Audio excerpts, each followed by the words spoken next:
Hey,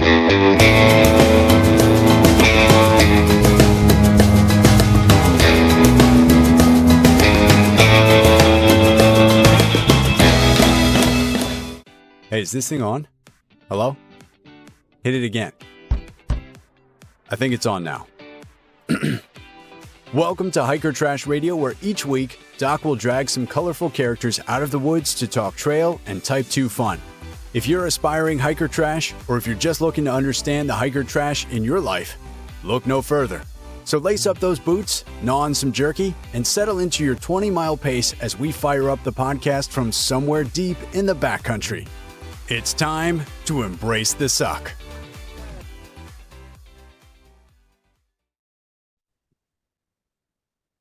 Welcome back to another week on the trail, dirtbags, hiker trash, and of course, good smelling day hikers. I'm Doc, and this is the John Freaking Muir Pod. Hey, if you like what we're doing here, leave us a review on Apple Podcasts, help us move up in the charts. And if you don't like it, well, just go ahead and keep that to yourself. All right, let's get to this week's guest, an outdoor writer, adventure photographer, and an all-around Renaissance man when it comes to outdoor life. Welcome to the John Freaking Muir Pod, Luke Kelly. How's it going, Luke? It's going well.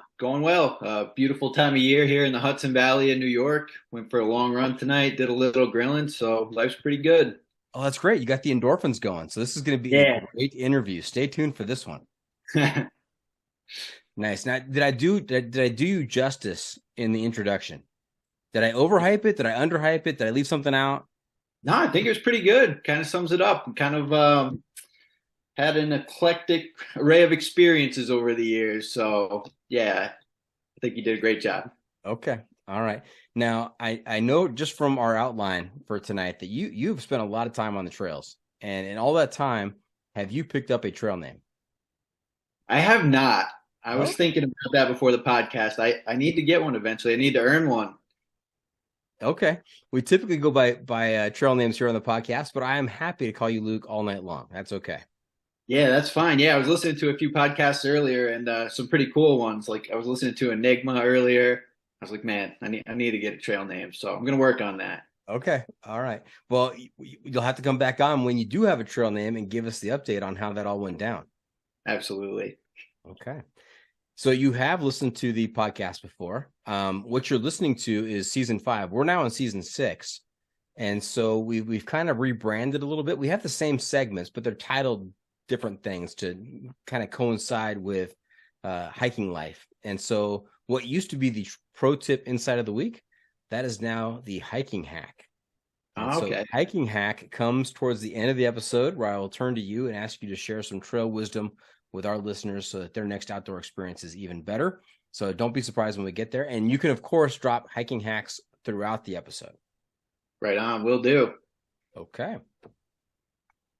Trailblazers Toolkit. All right. It's time for the Trailblazers Toolkit, sponsored by the ultralight backpacking gear company 6 Moon Designs. I love to talk about gear on the podcast, and I love to hear about the most important item in my guest adventure gear. So, Luke, if you were preparing your next adventure and I was the one providing you with all your gear, what is the one specific piece of gear you would insist on being packed? Give me all the specifics on that piece of gear and tell me why you've got to have it out there. And this can be any type of gear. It could be, this could be any type of item. It could be gear, apparel, or a luxury item. So, Luke, what is the item in your toolkit that you have to have out there? So for me, I know you got to have food, shelter, water, but the most important thing for me is coffee. I always got to have coffee with me. I don't think I could function without it. So, like if I'm hiking or camping, I always bring like some camp coffee, Kuju coffee. I'm not sure if you're familiar with them, but it's like pour over coffee that goes over your mug and you just pour boiling water over it. So that's usually the first thing for me. I got to get the caffeine taken care of. And then after that, obviously, got to have a good shelter, tent. I'm a big tent guy. Sling fin portal is what I like to use on the trail. It's a single person, super light tent. So I'm a big fan of that. Okay. Yeah. And also go ahead. No, you go ahead. You go ahead. I'm not going to cut you off. Also a good sleeping pad. You got to have that layer of insulation between you and the ground. And I like to, I think it's worth it to carry a little more weight just to be comfortable when you're relaxing in the tent. So I have the Thermarest ProLite Apex. Big fan of that. Keeps me super comfy. I sleep great in it. Nice. Now, you are the first person in the history of the John Freaking Muir Pod to list coffee as your must-bring item in your Trailblazers toolkit. So, congratulations on that. And I was going to ask if it was an iced coffee or if it was hot. You mentioned it was hot though. Yeah, I pretty much always drink my coffee hot. Even like 100-degree days in New York, like I'll still be drinking hot coffee. I'm drinking some right now. I should probably actually cut back a little bit, but I'm with you on that. Even on hot afternoons, I'm drinking a cup of hot coffee. I don't know what it is. I prefer the hot, not the cold. Absolutely. All right, we're kindred spirits already. It's the hiking pole. All right, and to keep us talking about gear, I have this next segment called the hiking pole, and that's pole spelled P-O-L-L, like a survey, not like the thing you hold in your hand out there. I always explain that because I think I'm pretty clever that I came up with that. And your reaction is pretty much the same, as everybody else. I'm a fan. Okay, good. This is a 7-question survey that's going to help me give you a number on the crazy scale from 1 to 100, with 1 being completely insane and 100 being completely sane.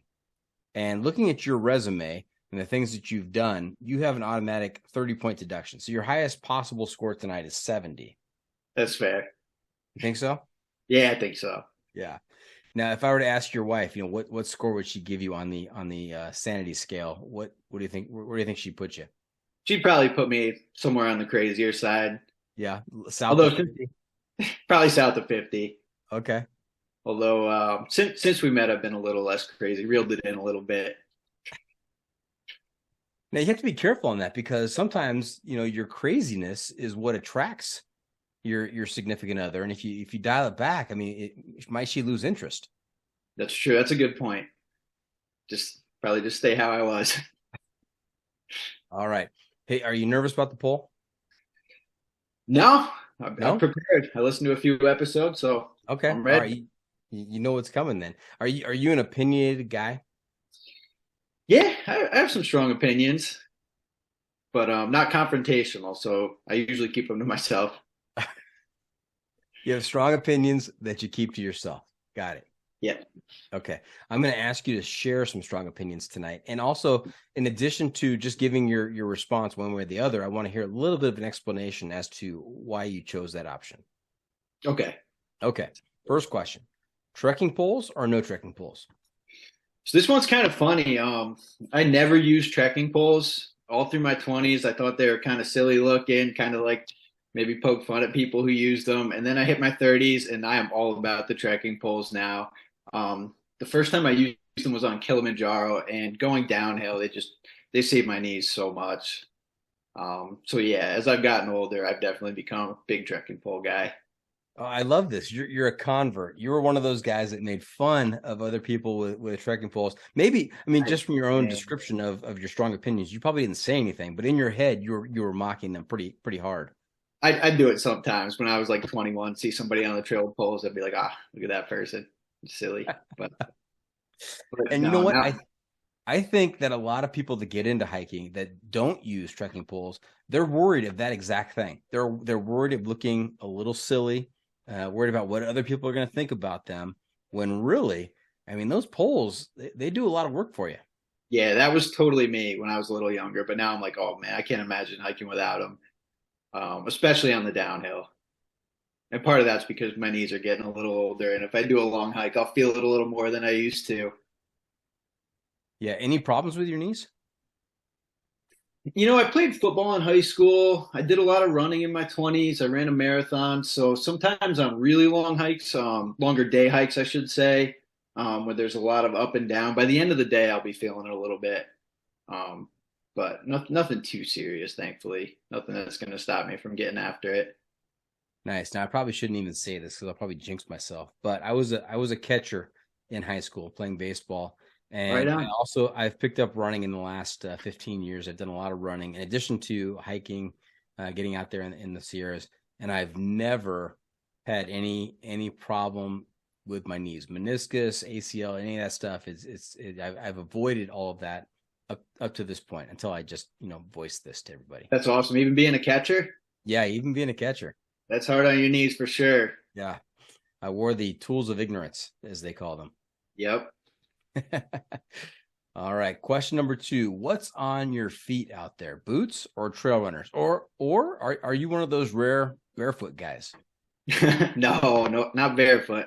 I always wear boots. I'm a big boot guy. I use the Hoka One boots. I'm a big fan of those. I think they're called the Kahas, and they're super comfortable. It's like walking on a cloud. With a lot of support. So yeah, I've always worn hiking boots. My brother's trying to get me to dabble in trail runners, but I don't know. If it's not broke, if it's not broke, don't fix it. That's right. That's right. Now, you've never been tempted to make the jump to trail runners? I mean, that is the most popular piece of footwear out there these days. You boot guys are in the minority now. I know. I just like the ankle support. I don't know. Something about wearing a hiking boot. I'm gonna stick with them. If I get into trail running, which I'd like to someday, then I'll switch over. But just for my average run-of-the-mill hike, like I like having the support. Now, Luke, would I blow your mind if I told you they've done studies on ankle injuries amongst those people who wear boots and who wear trail runners, and there's no significant difference? Really? Yeah. Oh, no. Now I might have to convert. I did not know that. I figured there was more support on your ankles with boots, so probably be better off. And they also said, you've heard this before, that every pound on your foot is like 5 on your back. So if the boots are heavier than the trail runners, you're putting that added load onto yourself. That's a good point. I think you might have changed my mind. I might have to go out and try some trail runners now. My brother uses them, and he's a big advocate. He says they're great, a little bit lighter, feels a little more agile. Yeah, and if you're addicted to Hoka, I mean, you have the Hoka boots. They also make, get ready for this. Are you sitting down? I'm sitting down. They make some trail runners too. Oh, I'm going to have to check them out now. All right. I think I know the answer to this question because you may have mentioned it just a little bit earlier, but when it comes to your shelter out there, what do you prefer? Tent, tarp, hammock, bivvy, or cowboy camping? So I've done a little bit of everything, but like I said, I prefer the tent. I love the sling fin tent, super light. I just feel more comfortable. If it's a nice night, I'll keep the fly off and just look at the stars. If it's pouring rain, I don't like to get wet, so I use that. Back when I was traveling a lot in my 20s, I wound up just crashing in my car a lot. Some of the national parks, it's harder to find a campground. So sometimes I just pull over on the side of the road, and I had an old blue Hyundai Sonata, and I just crash in the back. So I've done a lot of car camping too, but most of the time I go with a tent if I can. Now, was that the appeal that your now wife saw? I mean, living out of your car? I think she thought I was a little bit different. That might have been part of the appeal. I don't know if she approves of it now or not. I haven't done a lot of sleeping in my car the last year or two. Okay, all right, that's a check in the right column then. How much does your tent weigh? That I'm actually not sure of. Yeah, I'm not sure. I just know it's pretty light. Is it a trekking pole tent? No, it's got some poles. Yeah, it's got some poles. Okay. But I'm not a thru hiker. I haven't done any super long thru hikes. I've done some 100-milers here. But weight down to the ounce has never been that big of an issue for me. And like I said, I don't mind trading a little bit of weight for comfort. So if my pack's a little bit heavier, I'm usually okay with that. Okay. Now you've only done some 100-milers. Do you know what % of the population on the planet has done a 100-mile hike? I'm not sure. Me either, but I'm assuming it's very, very small. So yeah, you're probably right. Don't sell yourself short. Yeah, you're right. I shouldn't do that. But I was listening to people who have done the PCT and the AT, and I'm like, that's a whole different ball game. Something I would like to try someday, though. I mean, listening to these guys, I'm like, wow, it sounds like be a lot of fun. Yeah, there's like a pyramid, right? There's day hikers. That's probably the most, right? The most number of people out there. And then you got people who do things like us, 100-mile hikes. And then you've got the long trail guys, the AT, PCT, CDT. Then you've got the calendar year triple crowners who do all three in 1 year. And then That's you've really got those rare individuals who have done all 5 loops on the Barkley marathons. yeah. That's kind of like the pyramid of endurance athlete. I don't know. Yeah, it's wild. I'm really impressed by those people at the top, though. I mean, can't imagine what that's like. But yeah, like the AT or the PCT, that appeals to me. That's something if I could ever find enough time off, that's something I'd like to go for. Yeah. I think in order to be at the top of that pyramid, you need to be able to really lean into being uncomfortable. You have to be comfortable being uncomfortable. You have to embrace the suck. You have to Yeah. realize that this is gonna be terrible for a while. And you know what? That's okay. Yeah, and I wonder if you ever get used to it, or if you kind of like settle into a groove and the days just kind of fade away. I've always been interested in that, but You're gonna have to give that a shot and get back to us on that. yeah, I'll keep you posted if I do. Like I said, Okay. like it's just trying to find the time. Like get set aside a 6 months chunk. Getting harder and harder to find these days. Agreed. You and I are in the same boat. All right. Question number 4. Sleeping bag or quilt out there? Always a sleeping bag. Yvonne Chouinard said sleeping in a sleeping bag is like going back to the womb. And I agree with that. It's super comfortable. I have the Marmot Cloudbreak 0 degree bag, and I've been really happy with it. I'm also one of those people. I'm terrible about taking my bag out of the compression sack when I'm done traveling. So it's a 0 degree bag, but it really sleeps like a summer bag now, which is fine with me because I do most of my camping in the summertime. It's probably like a 40 degree bag now, and it's perfect. Now, if using a sleeping bag is like being back in the womb, do you sleep in the fetal position? No, I don't. I usually sleep on my back when I'm in the tent, but I sleep great in a sleeping bag, like better than I do at home in a bed. Really? Yeah. Now, do you sleep on your back at home in bed? No, it's weird. I sleep on my stomach at home. Just these things, like when you're outdoors, I don't know. On a sleeping pad, I always feel more comfortable on my back. And I like to read in the tent too with my headlamp, so I'm always just kind of laying back reading and then just kind of pass out. Now, have you heard of Norman Clyde? I have not. So he was a principal way back in the day, principal in Independence, California, which is just east of the Sierras. It's right up against the foothills of the Sierras. And he got fired from his job, which turned out to be okay because he then devoted his time to being in the mountains. And he assisted on several search and rescue missions. In fact, didn't just assist, but led them. A lot of first ascents out there. Just lived a life of his next 60 years out there in the Sierras, just doing incredible things. And when he finally retired, in air quotes there, when he retired from that kind of life, he had a house. I think it was Independence, some small town just east of the Sierras. He could not sleep in a bed anymore.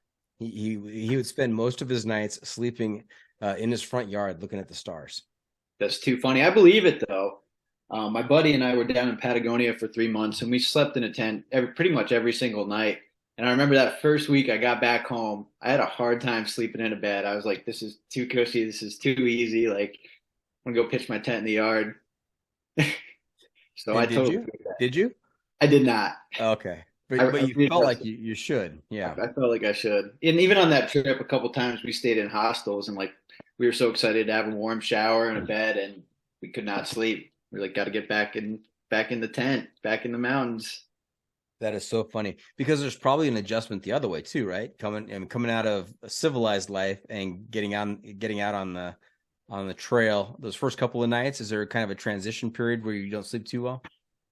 When I first started traveling, there was, it's funny, actually, the first time I ever slept in a tent in the woods was I got started late. It was after my freshman year of college. My buddy and I went up to Alaska to do this big hitchhiking and camping trip.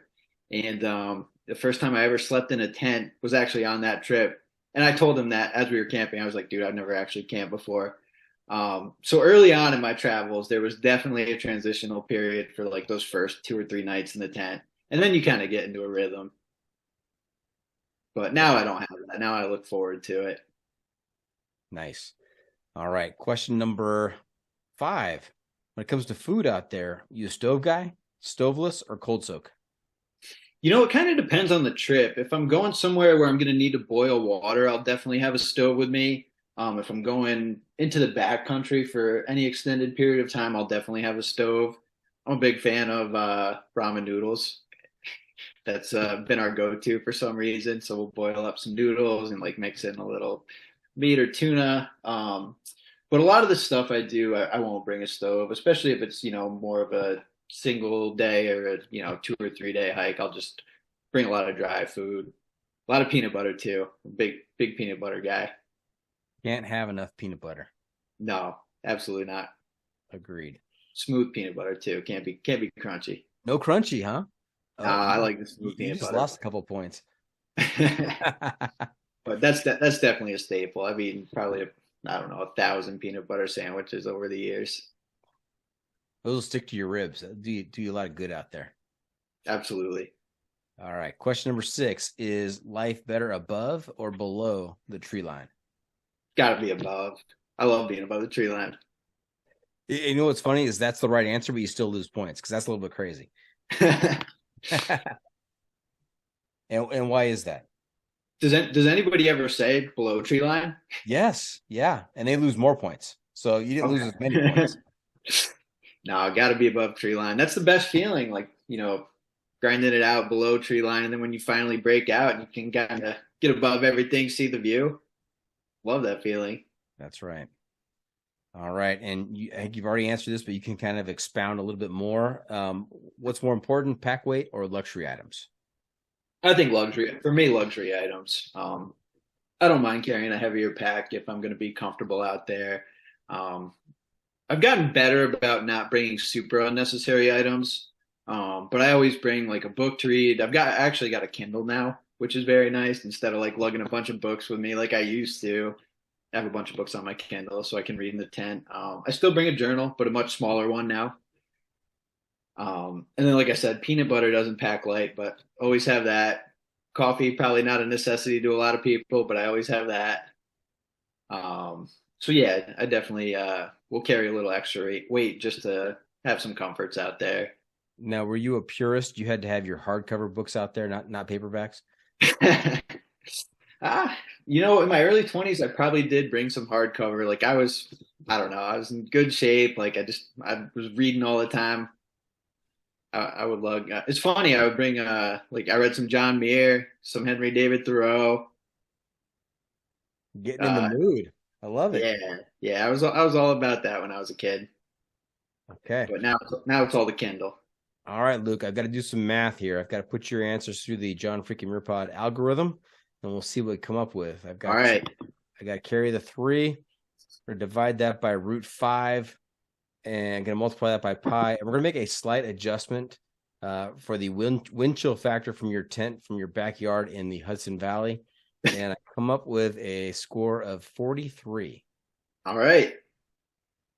I'll take it. I think that's accurate. Accurate? Okay, good. I mean, we're getting this dialed in a little bit. So I'm glad that it kind of matches. Now, before we get too far down the trail, let's back up a little bit. I'd love to hear about your background, where you grew up. You already mentioned a brother, so I'd like to hear about siblings and what kinds of sports and hobbies you guys played when you were in high school, and how did you get involved in the outdoor adventure cult? Yeah, so I grew up in the Hudson Valley in New York State. We're about 100 miles north of New York City, but it's actually pretty quiet here. A lot of farms, a lot of forest. The Catskill Mountains aren't too far away. Just across the Hudson River. So growing up, I go over there a lot. And, as kids, I grew up in a neighborhood with a bunch of boys that were similar in age to me. So we were outside all the time. Like we were playing manhunt, wiffle ball. Just kind of, there wasn't a lot to do in town. So we were kind of making our own fun. But we really were outdoors a lot. We played in the town. This is a small farm town? Yeah. The town I grew up in, it's called Red Hook. I think there's about 12,000 people now, so it's pretty small. But yeah, like we kind of had to make our own fun. There wasn't a lot going on, so we'd be out in the woods all the time. We'd be paddling out on the lakes and the ponds around here. So I think my love for the outdoors was kind of born just from being outside all the time. and like I was saying, like we played Nintendo 64 and stuff, and like we'd be indoors once in a while, but for the most part, like we were getting out there. So yeah, I think that's definitely where my love for the outdoors kind of began. And then as I got older, Luke, let me stop you just for a second because I want to ask a question about your life in a rural town back in the what 90s, uh 80s. late 90s, early 2000s. Okay. I didn't want to. I don't want to offend you. Late 90s, early 2000s. I mean, so you grew up outside. Parents you're probably out there all day long. No cell phone at the time, right? I mean, you're not connected to your parents on any kind of tether. You're out there doing your stuff, and how does that compare to today's kids? I mean, I think I'm in education. I've been working with kids for 30 years, and I think growing up today as a kid is more difficult than it's ever been in terms of being able to connect with other people. To you've now got every kid on social media, and it seems like they're further than ever from the outdoors. I mean, is that a correct assessment? What do you think about that? Yeah, I would agree with that. I would imagine that it's a lot more difficult for kids now, especially with social media, and so much time on their phones. Being a teenager is a difficult time, no matter what. And to, have people always posting images of, what they want their best life to look like, I would imagine that takes a toll on the kids. And it's probably a difficult thing to navigate. I'm glad that we didn't have that, when I was in middle school and stuff like that. We had AOL Instant Messenger, but that was about it.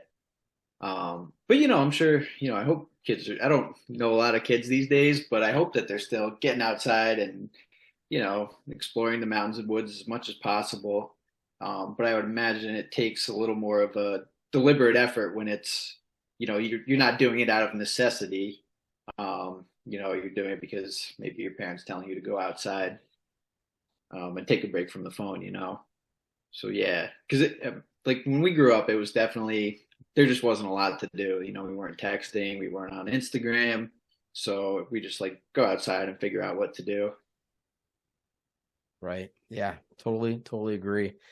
And even when their parents send them outside today, I mean, they're checking in with them or tracking their location, or I mean, there's really no. You're always connected. It seems like. Yeah, and that may be good from a safety standpoint. Like there were so many times like where my parents probably had no idea where the hell I was. And if we were out in the neighborhood, like there were literally parents that would just like yell their kids' names until they heard and went home for dinner or whatever. So there's probably pros and cons to both. Yeah. How did we survive? I don't know. We made it somehow. We made it through. We made it. And we also made it through in a time where our worst mistakes were not posted on all over the internet for the world to see. I think about that a lot. I feel very lucky about that, especially through like college and stuff. Like I just missed that window. Yeah, and I imagine that's a lot of pressure for kids. I imagine they're super aware of it. And if it does happen, I'm sure it's, a really difficult experience. No, I cut you off. Anything else to share about your childhood and outdoor adventure? Your introduction to that? No, just kind of what I said, this area it's a beautiful area, the Hudson Valley. Mm-hmm. So I think I was drawn to that. It's kind of it's not like the spectacular mountain ranges out west. It's kind of more of a pastoral beauty. But, I think exploring that's where I got my love for the outdoors. And then as I got older, I'd never really been out of here. So I was kind of like, man, I wonder what else is out there, and really kind of had that yearning to see more of the world. And I think that's kind of where like I caught the travel bug. Yeah, and let's talk about that because you have had a very varied work history. I mean, you've had a lot of different experiences out there that seem really cool. For example, I see here that you worked on a commercial fishing boat in Alaska. I did that for 4 summers. I worked in Haines, which is a town. It's in Southeast Alaska. It's about, I don't know, it's a few hours north of Juneau. Yeah, beautiful area. But yeah, so I was 20 years old, and I was kind of not really sure what I wanted to do. I wasn't really sure of myself. We had been to Alaska the summer before on that trip I had mentioned with my best friend, just kind of hitchhiking around. And we had talked to some kids our age up there who talked about working on commercial fishing boats, and it just sounded like such a cool adventure. It really appealed to me. So I kind of got it in my head that winter that I wanted to work on a commercial fishing boat. Um, a big part of it was that I wanted to do something difficult. I think at that point in my life, I kind of wanted to, prove myself a little bit. And I thought that if I could do that, I would come away with kind of, if I could do something that was difficult and a little dangerous, maybe I'd come away with a greater sense of my self-worth, at least in my thinking at the time.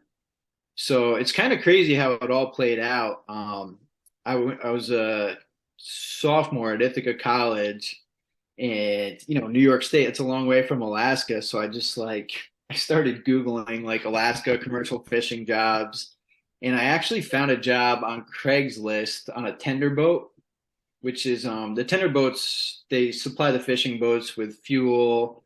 They offload the fish, bring them into town. So it wasn't quite a fishing job, but I was like, maybe I can get a foot in the door. It's in some town called Chignik, which happens to be like way out in Southwest Alaska. It's super remote, like town of maybe like 80 people, and you can only get there by boat or plane.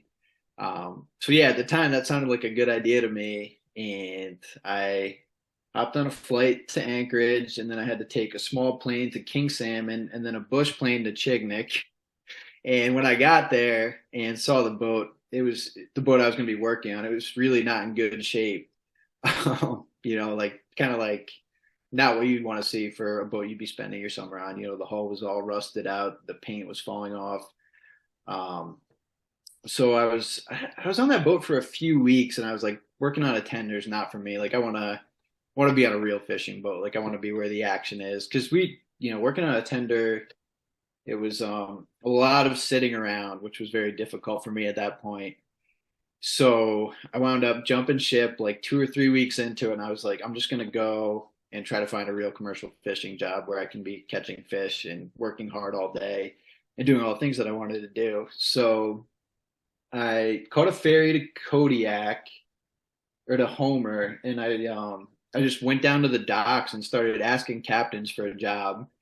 And they were like, "Do you have any experience?" And I was like, "No," and from New York, and nobody wanted to hire me. So I was there for about a week, just camping out on the Homer Spit. And I had a friend in Haines at the time. So I was like, "Oh, I'll go to Haines. I'll have a place to stay. Hopefully I can find a job there." So I went to Haines, and I walked the docks there for probably like the better part of a week, just asking all the captains if, anybody had a spot on the boat. And they all said no. And then finally on the day I was about to give up and just go back to New York and like go back to my lifeguarding job at the time, I met up with a captain who had just had crew quit on him, and he gave me a spot on his boat, and I worked with him for 4 summers. And what was the name of the boat? It was called the Sea Dawn. Yep, it was a drift gill net boat, and I really enjoyed it. It was hard work. It was long hours, not a lot of sleep, but yeah, it was kind of everything I hoped it would be. Yeah, a little bit of danger in there as well. Yeah, every now and then the seas would get rough, and you'd be super tired because the Department of Fish and Game will open it up for 3 to 7 days at a time and be like, "Okay, you can fish now." So there are people out there that literally don't sleep; they just stay awake for 7 days straight because that's their window to make their money.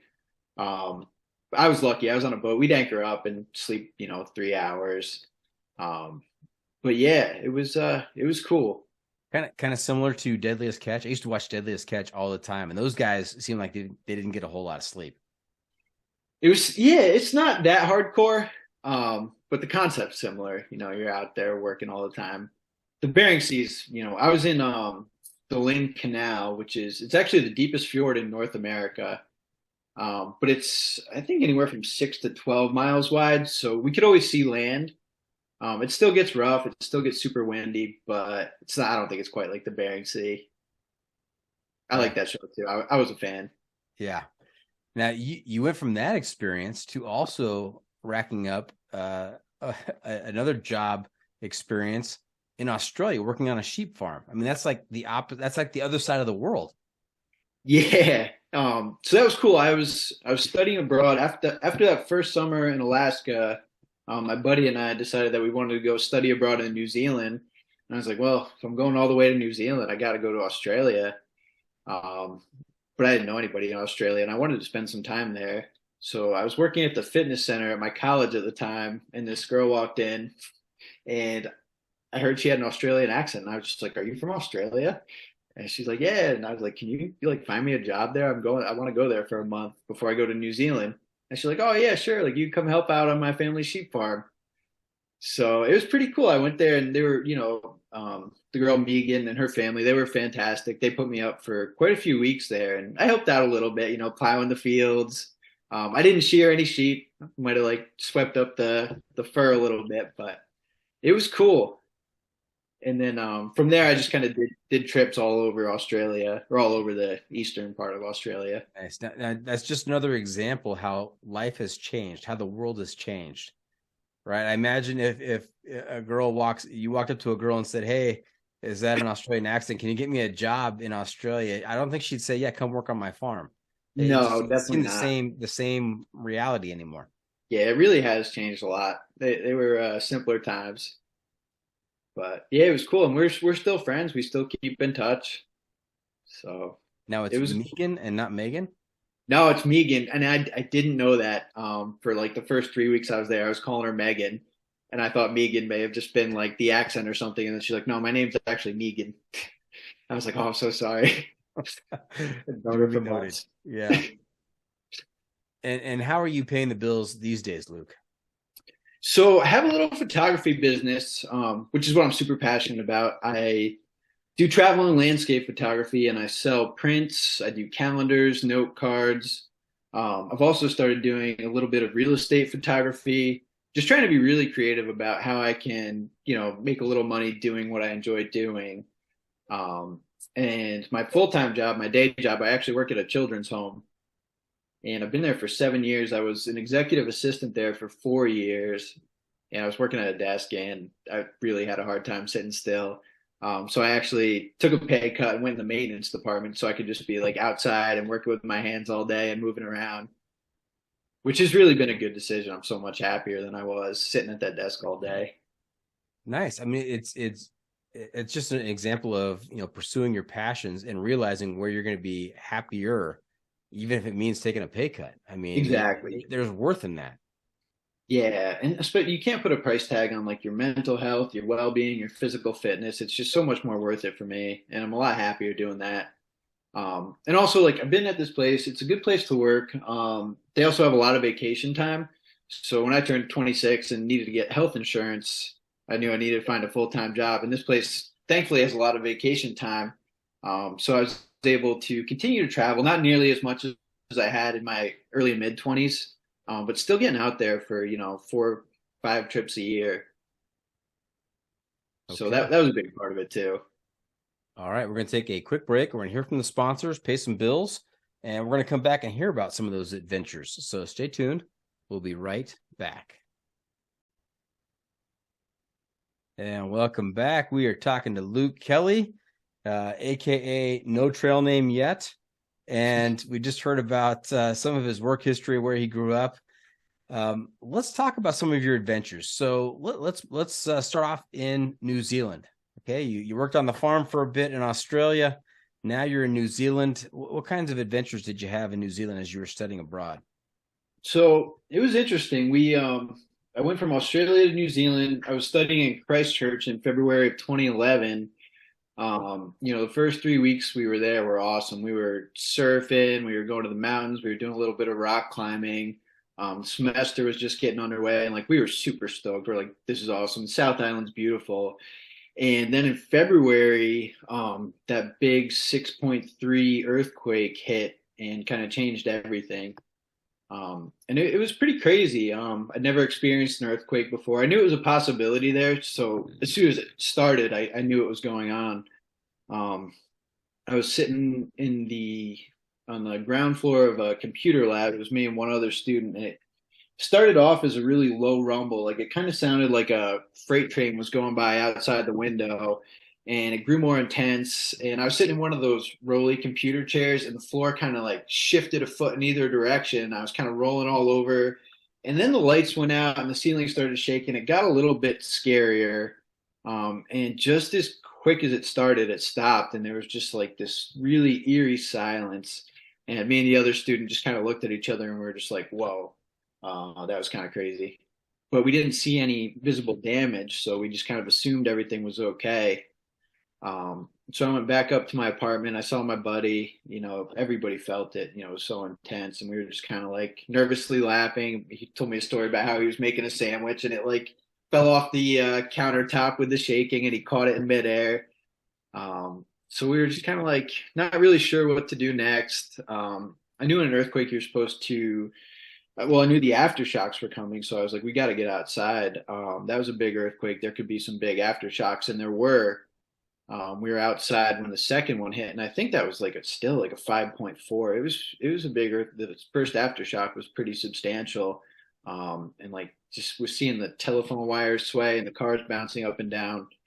So we were like, this is kind of crazy, but we didn't realize because we were on campus where all the buildings were relatively new, so we didn't realize how much damage there was downtown in Christchurch. It's an older city. There were a lot of brick buildings. We didn't realize that there were people trapped and people who had been killed. So that's once we realized that, it became a lot more serious. Yeah, it had a big impact on that region of the world for a significant period of time. It did, yeah. I think they're still kind of rebuilding that city, from what I've heard. Yeah, so it was scary for a few days. It was really sad. If there's any silver lining, though, it was pretty incredible to see how that community came together in the wake of that tragedy. We volunteered for the week following the earthquake. When an earthquake hits, the ground kind of loses its integrity and everything's covered in this like really fine kind of mud. It's called liquefaction. You may be familiar with it. Southern California. Yep. Yeah, I was going to say, you probably know a thing or two about earthquakes. But we volunteered digging people's homes out of the liquefaction, just shoveling it into the streets, and then these big bulldozers would come and clear it away. We were digging out people's yards. So I talked to some people from Christchurch, and it was just really incredible to see how everybody kind of had each other's backs. It was a good reminder that people can be really resilient and come together when the time, calls for it. So if there was any silver lining, it was amazing to see that. The mentality on the ground was kind of like, all right, this happened. Like, how are we going to get through it now? And how are we going to look out for our neighbors? All right. How long were you in New Zealand? So I was in New Zealand for 6 months. After the earthquake, they our study abroad program made us evacuate the city. I think all exchange students had to. So we actually wound up spending the semester in Auckland, which we were all kind of bummed about. Like we wanted to be on the South Island, closer to the outdoors. The North Island's still super beautiful, but the Alps are on the South Island. So what we wound up doing was we were studying in Auckland. We do like weekend trips around the North Island. There's some big volcanoes similar to the Cascade volcanoes on the west coast of the States. So we did some climbing there. We climbed those volcanoes. And then we took a 4-week trip. We had a long spring break, so we took a 4-week road trip around the South Island, and that was super cool. Just kind of hiking in the Alps and the Southern Alps, going all along the coastline. It's amazing how varied that landscape is. Like, 1 minute you can be looking at the most beautiful coastline you've seen, and the next, you're up in the mountains on a glacier. You can really see a lot in a relatively, I think, the South Island's like the size of Michigan or something. It's not a big area. So that was super cool. Now, I think this came into existence probably after you were there in New Zealand, but have you heard about the TA? I have not. So the TA is the trail that goes across New Zealand, goes the length of both islands. Oh, really? I haven't heard of that. Yeah, Te Araroa, I believe it is, and I'm probably butchering that all to heck, but that's why I just call it the TA.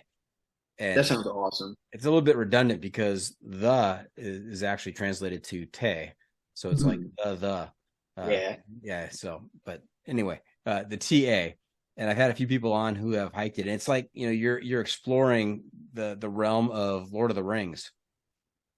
That's got to be super cool. I hadn't heard about that. I'm gonna have to read about that now. Yeah, check it Yeah, out. the Check it out. landscape's just surreal. We actually did we hiked Mount Doom, the Mount Doom from the movie. I think it's actually called Mount Narahoe, but my buddy and I hiked up that. It was pretty sweet. Did you throw a ring into the volcano? I pretended to. I threw an Okay. icicle in and quoted Lord of the Rings. All right. What was after New Zealand? What was the next adventure for you? So I actually went straight from New Zealand back to Alaska to work on the boat for my second summer. And that's when I realized like commercial fishing in Alaska was actually a really good way to support my traveling lifestyle because I'd go up to Alaska, work for 6 weeks on the boat, make a quick shot of money, depending on the season we had, and then go travel. So it really worked out well. Yeah, and that Um, is a lifestyle that I've heard a lot about in terms of people looking for jobs that will help finance their adventures. They're not year-long jobs. They're temporary jobs yeah, that they seasonal. accumulate enough money to go then do what they want to do. Yeah, and it's a really cool thing to do. So yeah, I was doing, working seasonally up there in the summer times and then planning my trips for the fall and winter. And it was really fun for a few years. So I worked up there my third summer, and the trip after that was Patagonia, and that was one I'd met another guy who had been in the earthquake in New Zealand who got sent to Auckland. He was from Norway, my buddy Martin, and we became friends on a climbing trip there, and we stayed in touch. I went and visited him in Norway in the wintertime. It was super super cold, super dark, but very beautiful. And we started planning this trip to Patagonia. So that was the next big one after New Zealand. And what were your expectations of Patagonia? What had you heard? What were you looking forward to? Um, I was looking for, I mean, I'd seen some of those pictures of, like Mount Fitzroy and Torres del Paine National Park, and they just look so spectacular. So I was really looking forward to going to those two places. And I don't know if you've ever seen the movie 180 Degrees South, I the have. documentary. Yes. Yeah. Yeah, we were super into that film. And so I think some of our perceptions of what Patagonia would be like were based off of watching that film over and over. And But did it live up to expectations? it really did. Yeah, it was different than I expected. That was my first trip to South America. I've been back a number of times since, but yeah, it definitely did. Those parks are just spectacular and like mountains like I've never seen. We did the W circuit in Torres del Paine, which was a really cool hike. Just kind of camping the whole time. Our packs were way too heavy on that trip. I was still kind of learning, but that was definitely a highlight. The one thing I was surprised about, I mean, I knew it was a huge region, Chile and Argentina, but a lot of it was just like windswept plains. You drive for a long time on these flat dirt roads, and then almost seemingly out of nowhere, these really spectacular, the Andes would pop up. And it was like just really kind of interesting to see that. Just going Cool. from like The desolate, juxtaposition of the flat plains and then the Andes appearing. yeah, just going from like really flat and desolate to these really spectacular, majestic peaks was cool. And did anything exciting happen to you in Patagonia? Yeah, we had a little mishap after we did the W circuit. I got mugged and lost my passport for a week. So that put a little damper on the trip because we were planning to go to Argentina right after, that southern part of Chile. So it's kind of a long story, but we got done doing that trek. We were all stoked. We've just been to this really beautiful place, and we decided to go out and have a few beers in this little town called Puerto Natales. And my buddy Martin and I, we weren't going crazy. We were just having a few beers together, and it was probably like I don't know, 11 o'clock, midnight. And the next thing we both knew, it was 8 o'clock in the morning. The sun was out, and neither one of us had any recollection of the night before. I was actually being shaken. I woke up on a bench being shaken by police officers telling me to get in the car, and I was like, "Oh no, this is bad." Like I was super confused. I was like, "I'm going to be on locked up abroad." Like I don't know what happened, but this is not good. But they were actually, it turns out they were just bringing me back to the campground where we were staying, which was very nice of them. But I brought everything out with me that night because I didn't want to leave it in the tent. So my passport, my wallet, credit cards, license, I had my iPod for some reason. That all got stolen. And also my lucky Red Hook hat that was signed by New York Giants head coach Tom Coughlin, that got stolen too. I was super bummed about that. That might have been the worst part. Did they put out a bolo, a be on the lookout for a possible mugger wearing a cap signed by Tom Coughlin? I don't know. I don't think they would have got it back though. Tom Coughlin was a great coach. Now, No. did you get roofied? Yeah, I think that's what happened because Oh my gosh. we had just graduated college. We were both in pretty good drinking shape at the time. Like we weren't doing anything crazy. We weren't drinking excessively that night. So yeah, we were both drugged. Martin says he said he woke up on the side of the road somewhere. Like we got separated, which is it's a little scary in hindsight. At the time, I was more just kind of annoyed, and frustrated, trying to figure out what to do next because I didn't have my passport. I didn't know, how we were going to get into Argentina. We've been planning this trip for months. Like now we were going to have to call it off if we couldn't get across the border. So we were starting to look at, ferries back to, because there weren't roads through Chile that go back to Santiago. So we were starting to look at ferries. I was just like walking around town, kind of wondering what to do next, like trying to figure out what happened. And I told the campground host, his name was Senor Yosmar. I told him what happened to me, and I'm not fluent in Spanish. I'm okay. So we kind of communicated, and I told him, I'd been robbed and my passport was missing. And he was the nicest guy. He actually paid his own money to have an ad play on the radio in this tiny little town saying, if anybody's found a U.S. passport, please bring it back to this campground. And I was thinking, that's such a nice gesture, and I really appreciate it, but like, it's not going to work. Like, we're still going to have to cancel this trip. And we were actually in an internet cafe just about to press buy on the ferry tickets to call the whole trip off. And Senor Yosmar comes running down the street with my passport. So somebody had actually heard the ad that he put on the radio and had found my passport.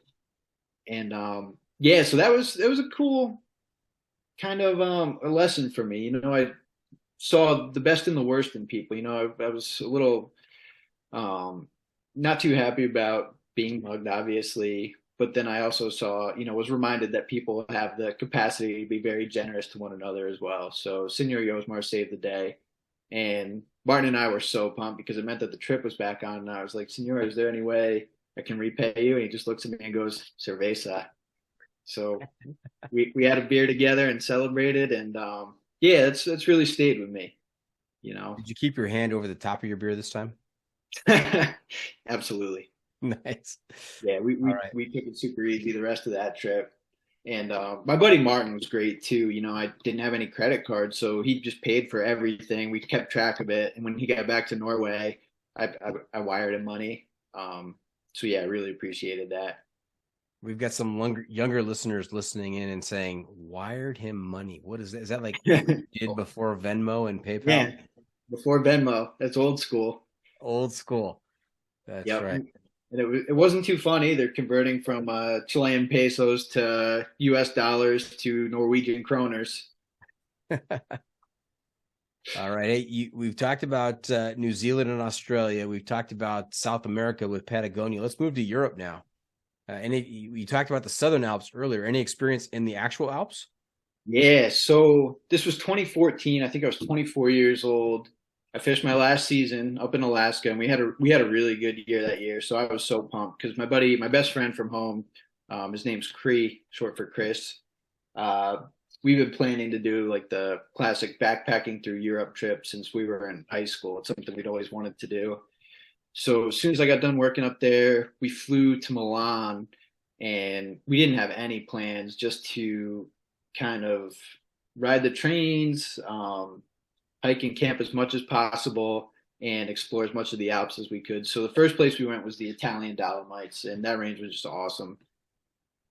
We did quite a bit of hiking up there.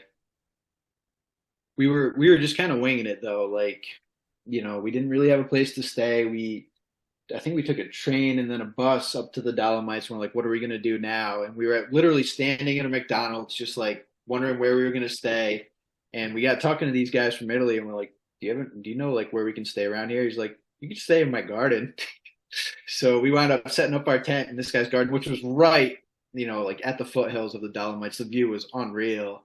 So super generous of him. We wound up camping there for a few nights and then doing a bunch of day hikes from there. Nice. And the food in Italy? It's very good. Yeah, they made us a homemade meal. We had wine together. It was cool. We were definitely on that trip. It was before we started working full time, so we were still like kind of dirt bagging it. We were on a shoestring budget. So we were eating a lot of like, bread from the bakery, drinking coffee out of vending machines and not, beautiful French cafes. And was this Martin again? Martin did meet up with us on that trip. Yep. Okay. Yeah, we had a few friends join for a couple weeks. Cree and I were together the whole time, but we'd have friends. Cree, that's right. Yeah. Yeah. But we'd have Martin came for a few weeks, and then my buddy Eric came. So people would meet us along the way. But we were over there for a good 3 months. So after Italy, we went to the Swiss Alps, did a bunch of hiking there, and that place is amazing. That's one place I'm really excited to go back to. Tori and I are actually going back in July as part of our honeymoon, so I can't wait to do some more hiking then. Now, Switzerland, it looks like a storybook. I mean, it looks too beautiful to be true. Yeah, that's exactly how it feels. Like I remember we were still kind of in our hitchhiking phase then, so we hitched a ride to Lauterbrunnen, which is just such a beautiful town. That's exactly the word I would use to describe it. It felt like something out of like a storybook or a fairy tale. Like you roll into town and there's just like these waterfalls, huge cliffs, and then the snow-covered Alps towering above that. So we actually did a little climb there too, kind of in the shadows of the Eiger and Jungfrau. We could see them from the peak we did, which was pretty cool. Okay. But yeah, and I feel like we're working our way through the continents. We've talked about 3 different continents already. Any experience in Asia? Yeah, so in 2017, I decided to go to Nepal by myself and do the Annapurna Circuit. 2017 was kind of a rough year for me. I was feeling a little down. It was before I met Tori, or actually it was right around the time I met Tori. But anyway, I was like just kind of feeling stuck in my desk job and I really want to do something different. So I was just like Googling places. I'd always wanted to go to Nepal. And I found the Annapurna Circuit and I was like, this sounds awesome. And I was, going solo. I was like, people were telling me, oh, I should probably take a guide, but I was like, it doesn't look that difficult. And it's a tea house trek. So you're actually staying in a building every night in a bed. You hike from town to town. And then there's all these little, they call them tea houses where you can get hot food. So you really didn't have to carry very much in the way of food or water.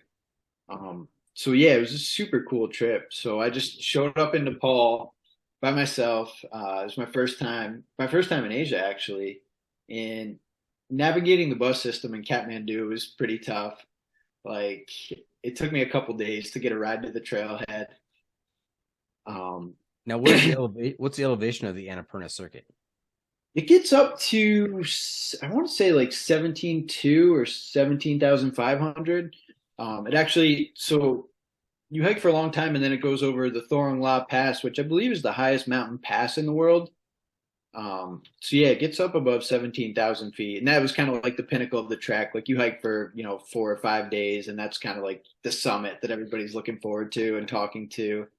And I met some really cool people along the trail. Like I got off the bus in Bessi Sahar, which is where the trail starts. And there's a guy from Australia and a guy from India. And we just kind of like looked at each other and were like, start walking. And we wound up hiking together for 4 or 5 days. They're great guys. What's it like taking a flyer like that and saying, I'm going to go by myself to Nepal to hike the Annapurna Circuit? Any concerns, doubts, worries? I was pretty confident in my abilities as a traveler by then. I was a little anxious, just I'd never been to Asia. So kind of like navigating the cities is more what I was nervous about. But I knew once I got on the trail, I'd be okay. So I was like, I just got to get to the Annapurna Circuit and then everything will be fine. So I hear that there's a lot of burning yak dung. Yeah, that is true. It did smell a lot of yak dung. But the circuit itself was spectacular. And going over the Thornlot Pass, I decided to do that by myself. So I got up at like, I don't know, 4 in the morning and did a lot of it in the dark. So I'd be at the top for sunrise. And I had the summit all to myself, which was pretty cool. There's a bunch of prayer flags up there, and I just kind of like took it all in. It was cool to be hiking through the Himalaya by myself. And I knew I was safe because there are a lot of people who do that trail. It's not like I was way out there completely alone. But yeah, it was cool. I was digging it. Nice. Now, don't tell me that you've also been to Africa. I have been to Africa. Yep, I did Kilimanjaro in 2019. That was after the Annapurna Circuit. So that was my sixth continent. Kilimanjaro was really cool though. It's one of those peaks you always hear about, and I'd always wanted to go to Tanzania, and I'd always wanted to do Kilimanjaro, so I decided to finally do it. It was a little different than I expected. It's more of a long hike than a climb. It's not technical. It's just kind of like a long grind, but it's really cool because it goes through 5 different ecological zones. So you start out in the rainforest, and then you're up in the alpine desert, and there's these cacti that grow there. And I think they're only found on Kilimanjaro and maybe Mount Kenya. So it's kind of like they look like something out of Dr. Seuss. Really kind of cool. And then you get up higher, and then it's more of a true alpine environment. So I really enjoyed that, how varied the landscape was. It was a fun trek. So what was more difficult, the Annapurna Circuit or Kilimanjaro? It's tough. They're so different because the Annapurna Circuit, you're sleeping in a bed every night, you can get a hot meal, and the food was so good too. So, it kind of felt like every day you're waking up refreshed, and, you can hike as little or as much as you want to. Kilimanjaro, you're in a tent for 7 days or 8 days, and, there's no place to shower. But I think the Annapurna Circuit was probably a little more difficult distance-wise, but then just the factors of being actually on the mountain for 7 days. So yeah, they were different. Now, did you also head down to Kilimanjaro by yourself, or did you drag Tori along this time? I didn't. I went on that trip by myself as well. What is it about traveling alone that appeals to you? I like traveling with my best friends. I love traveling with Tori, but I also do love traveling alone. There's something about being out there, being alone. You feel super connected. You have to rely on your skills and your own resources a little bit more. So I think there's a feeling of independence that comes with it. And also just something about like being out there where nobody knows your name, and there's something liberating about solo travel. It's kind of a cool feeling, but I like to do both. I like to travel with people, and occasionally I like to travel by myself. I think it's all good. Okay. And back to North America, what were your biggest accomplishment in North America, would you say? That's a good question. I'm trying to think if I've really done. So lately, my buddy Tim and I have been getting into. Every year we pick a really difficult hike on the East Coast to day hike, like hikes that people usually do in multiple days. So we day hiked the Presidential Traverse in the White Mountains, and that was a long day. Recently we did the Great Range in the Adirondacks.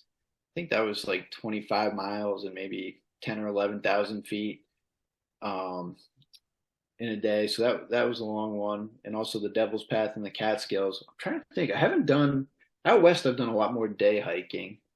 Mount Whitney was a good one. Did you do that in a day?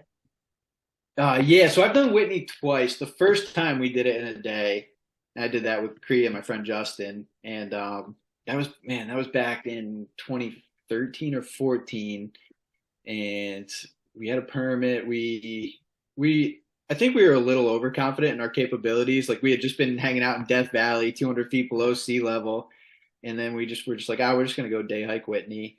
And we were at a McDonald's at like 7 in the morning, and Justin's like, hey, it says this hike's 22 miles. We were like, oh, better get going. So we banged it out in a day. You could definitely feel the altitude a little bit. Like we were getting pretty tired near the top. But that was a fun time. And then I did it 2 years ago with my younger brother, which was a really incredible experience. I'd had a bad cycling accident less than a month before we did it. I was out riding my road bike, and I don't know what happened. I had a really bad crash. I must have landed right on my head. I had the presence of mind to call Tori, and she brought me to the ER, which is weird because I don't remember any of it. And like I was in the ER and then the trauma center for the better part of a day. And the first 7 hours after the crash, like I don't remember anything. It was definitely a bad head injury.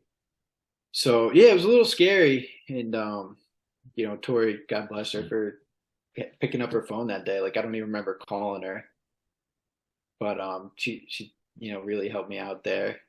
And then so yeah, the recovery was like it was going slow. I had really bad headaches. I was kind of dizzy for a few days after that. I was lying on the couch. My brother texts me, and he's like, "I just got permits for Whitney in 3 weeks." And I was like, "I don't know, man. Like, I just crashed my bike. I don't know if it's a good idea." He's like, "No, like we should do it. It'll get you back in the saddle." And I was like, "All right, let me go out for a couple walks and see how I feel." So I just kind of like took it day by day, and I could feel that I was getting stronger. I was like, "Yeah, I think we're gonna do this."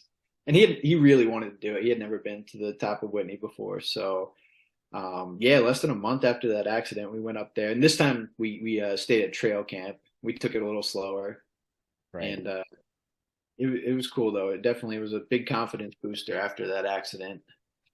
Yeah, and what's funny to me is that Whitney does not look like your traditional mountain. I mean, if someone told you that right there, that is the highest mountain in the lower 48, it doesn't look like a traditional mountain. It's not pointy on the top. It's Yeah, it's kind of deceiving. yeah, really deceiving. When you're driving down 395 there, like it doesn't even quite look like the highest peak. But Right. it really is a fantastic hike. The Sierra in general, just such a beautiful mountain range. Okay. So you know what I'm noticing here, Luke, is that we have 6 continents on your list here. You're missing one. I am. And And that's definitely is there a goal to get all 7? there is. Yeah, I would really love to go to Antarctica. I'm not sure when it's going to happen. I know it's very difficult to get to. I think you have to take a boat. But yeah, it's definitely a goal of mine. And 50 states as well. I haven't been to all 50 yet. I think I've been to 44. So that's another goal too. Which states are you missing? I'm missing West Virginia, and Tori and I are actually going there the day after tomorrow, which I'm really looking forward to. And pretty much just a bunch of states in the South, like Oklahoma, Arkansas, Louisiana. Got it. Now, in terms of Antarctica, I talked to an AT hiker who decided that she wanted to try something different. And so she applied to work down at McMurdo Station in Antarctica Yeah. as a steward, not as a scientist, but as a steward, people who are support staff for the scientists down there. And she got approved. All right on. Yeah, she was trail name Zips. Her full name is Anne Marie Athey.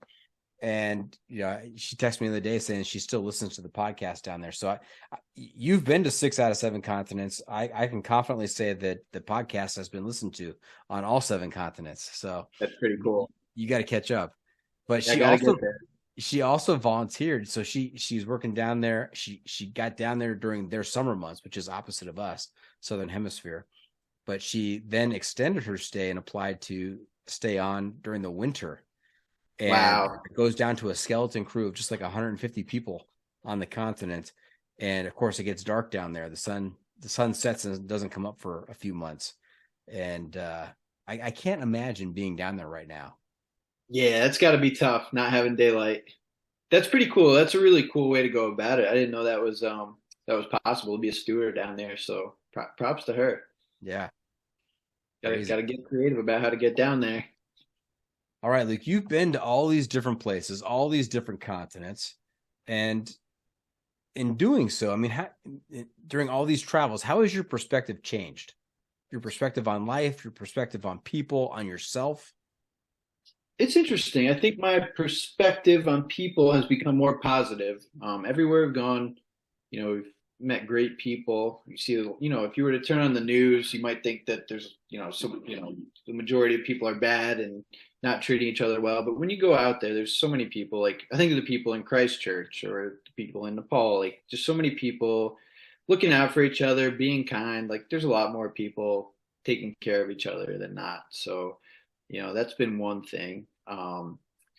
I think over the years I've become a little more self-confident. Just having all these experiences, I've learned a lot about myself. I feel more, kind of confident in my day to day. Like if I can't sleep or if I'm having a bad day, I'll just think about, well, in Alaska, I've been awake for 30 hours and got up and hauled gear in the pouring rain. So I can get through tomorrow, which was kind of my goal setting out. So that's been a big part of it. And then, yeah. Okay. Nice job, Luke. Hey, you know where we are right now? Where we at? Hiking hacks. That's right, Half Calf. It's time for Luke to share some trail wisdom with our listeners to make their next outdoor experience even better. We call this segment our hiking hacks. What do you have for us? Some of my trail wisdom, especially as I've gotten a little bit older, you can't underestimate the importance of staying super hydrated out there. Especially at altitude, there have been times where I've been getting really fatigued, and a lot of times it's just because I haven't been drinking as much water as I need to. So definitely stay hydrated out there. I remember one time we were climbing a mountain in Norway in the wintertime, me and Martin, and we were with some people from Denmark and England, and this one Danish guy was like, "Mountaineer, peeing clear," and that's always stayed with me. So if you start feeling fatigued out there, just keep that in mind. All right. Keep drinking that water. Nice job. Right. So there you have it. We are just about done here. Hope our listeners enjoyed our time with Luke. Want to thank him for joining us this week. Luke, how can our listeners keep up with you on social media, and where can they find updates on your latest adventures? Yeah, so I'm on Instagram. It's Luke Kelly Travels, and I have a Facebook page under the same name. So those are the two main places right now. Okay. Remember to check out the pod on social media as well. We're on Facebook, YouTube, Instagram, Twitter, and TikTok. And if you have comments or clips you want to share, you can send it to me at johnfreakinmuir@gmail.com. Off the beaten path. Now, unfortunately, we can't always be on the trail. And when we're not, we need to find a way to get our adventure fix. So, Luke, I'm asking you to share some outdoor adventure media with our listeners to help them get by. This can be a book, a movie, or a documentary. We call this segment Off the Beaten Path. What do you have for us? Yeah, so like I said, I've been reading a lot of books lately, and I just finished The River of Doubt by Kenneth Millard. It's about, are you familiar with it? I am. I've tried to. River of Doubt. This is about down in South America. Yeah, the Amazon River with Theodore Roosevelt. Theodore Roosevelt. Yeah, I've been trying to get her to come on. She's actually liked a couple of my posts. Oh, are you serious? I reached out to her to try and get her to come on and talk about that book because it is wild. It is completely bonkers. It is incredible. I would definitely recommend that one. You got to let me know if you have her on. Tell her that I'm a big fan of her work. Absolutely. Candace, if you're listening out there, come on the podcast. Absolutely. But yeah, it's an incredible book. And it's a crazy story. I mean, it talks about Roosevelt after he lost his election. Yep. And he went into a depression, and how he dealt with this depression is I kind of get the feeling it's how a lot of people deal with the depression. They get out on the trail, they take on some new adventure, and he decided he was going to navigate this river that had never been navigated before. They didn't know where it went. That's why it was called, River of Doubt. It was kind of the unknown in South America. And he gets this crew together.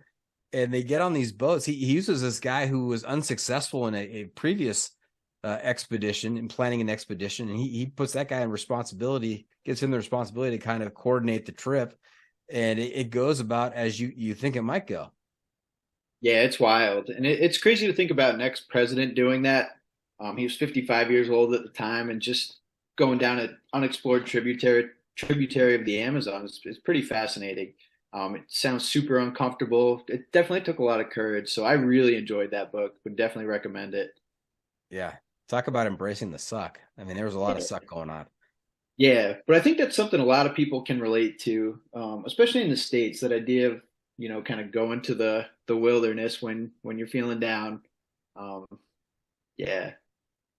Yeah. I mean, a lot of these long distance thru hikers that I talk to, they're working on stuff out there. I mean, they're alone with their thoughts, just kind of going through stuff. Yeah, absolutely. And I can relate to that too. Like when I did the Annapurna Circuit, maybe Kilimanjaro, I was kind of feeling that way too. And just working it out on the trail really is I think it works. It's a good way to deal with some things. But now you've got Tori, so there's nothing left to work out. Now I have Tori. She's great. Nice. We're going on our honeymoon this summer. We're going to the Azores, Switzerland, and Ireland. I really can't wait for that. Wow, is that like a 3-day trip? I want to say 19 days. Wow, that's fantastic. Yeah. And I love traveling with Tori. We travel really well together. So That's important.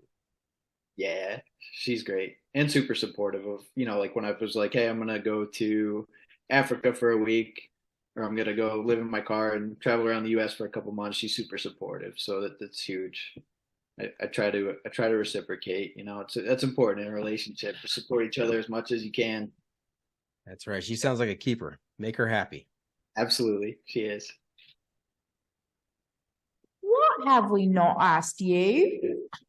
And Luke, before we wrap things up, just one more segment for you called What Have I Not Asked You That You're Dying to Tell Us About? What do we miss tonight? Doc, I was gonna talk about how I wanted to go to Antarctica, but you did ask me that.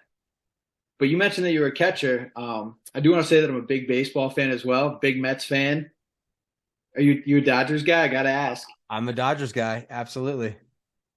I thought we'd be playing you guys in the NLDS last year, but the Mets did what the Mets do and lost early.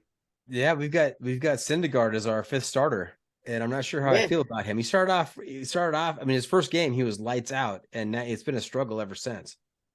Yeah, he's lost a lot of his velocity. I remember watching him pitch for the Mets in 2015. He was fun to watch. Do you make it out to games very often? Yeah, I was actually a half-season ticket holder last year, and we were planning on going to maybe 10 or 15 games this year. That's awesome. Dodger Stadium's a great ballpark. It is. A lot of history there. A lot of fun. Yeah. All right.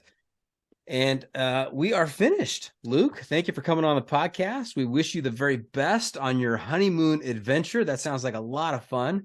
And we hope you'll consider coming back at some future point and sharing some more epic stories with us. Absolutely. This was awesome. Thanks a lot, Doc. You are welcome. As we close up today, do you have any shout outs to friends and family? Yeah, I already shouted out Tori quite a bit, but she really is the best. So her, my parents, they've been super supportive. My brothers, Dan and Nick, my friends, Chris, Eric, Martin, and Megan. Martin and Megan. There you go. Is Tori sitting in the same room with you listening in? She might be upstairs right now listening, so hope she's happy with what I've said. All right. Hey, thank you for tuning in. Always remember, the trail is the trail. It doesn't care if you want to go downhill. It doesn't care if it's almost dark and you're looking for a campsite. It doesn't even care if you and Martin got roofied last night. The trail is the trail. Embrace the suck.